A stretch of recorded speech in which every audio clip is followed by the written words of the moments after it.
కర్నూలు జిల్లా ఇలా స్వాగతం పలికింది. వరి, పత్తే కాదు, కూరగాయలు కూడా రైతులకు గాయాలు చేస్తున్నాయి. కర్నూలు జిల్లాలో పత్తికొండ, ఆలూరు, ఆదోని నియోజకవర్గాల్లో టమోటా సాగు చేస్తారు. దాదాపు 25,000 ఎకరాల్లో టమోటా పంటను సాగు చేస్తారు. హైదరాబాద్ తదితర ప్రాంతాలకు దాదాపు 100 లారీల టమోటా ఇక్కడ నుంచి ఎగుమతవుతుంది. కానీ ఇప్పుడు ఆ పరిస్థితి లేదంటున్నారు రైతులు. ఎంత మెట్ట భూమి ఇది, వర్షాభావంతోనే పండేది. ఈ వర్షాలు సరిగలేక పనులు కూడా గిట్టుబాటు ధర లేదు.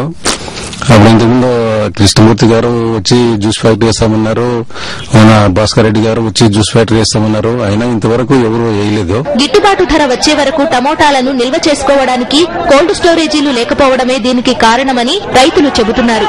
ఇప్పుడు జ్యూస్ కు పనికొచ్చే 5,000, 5,005 రకాలను రైతులు పండిస్తున్నారు. ఇప్పుడు సుమారు 20,000 ఎకరాలు అట్లా, అది ఇప్పుడు 3,000కి పడిపోయింది.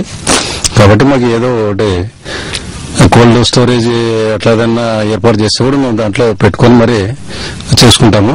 మాకు గిట్టుబాటు ధర లేక నష్టపోతున్నాము. ఆ నష్టాన్ని తగ్గట్టుగా ప్రభుత్వం ఆదుకున్నాలని కోరుతున్నాము.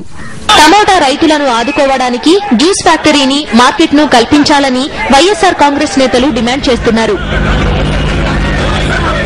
వేలలో పెట్టుబడి పెట్టి సాగు చేసే కనీసం 100లో కూడా గిట్టుబాటు కావడం లేదంటున్నారు కర్నూలు జిల్లా టమాటో రైతులు.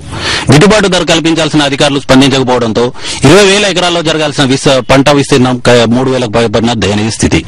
ఇకనైనా మేల్కొని తమకు గిట్టుబాటు ధర కల్పించాలని డిమాండ్ చేస్తున్నారు రైతులు.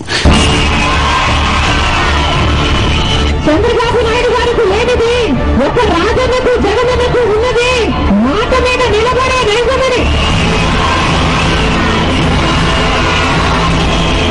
తెలుగుదేశం కు, కాంగ్రెస్ కు మీరు గట్టిగా బుద్ధి చెప్పి జగనన్న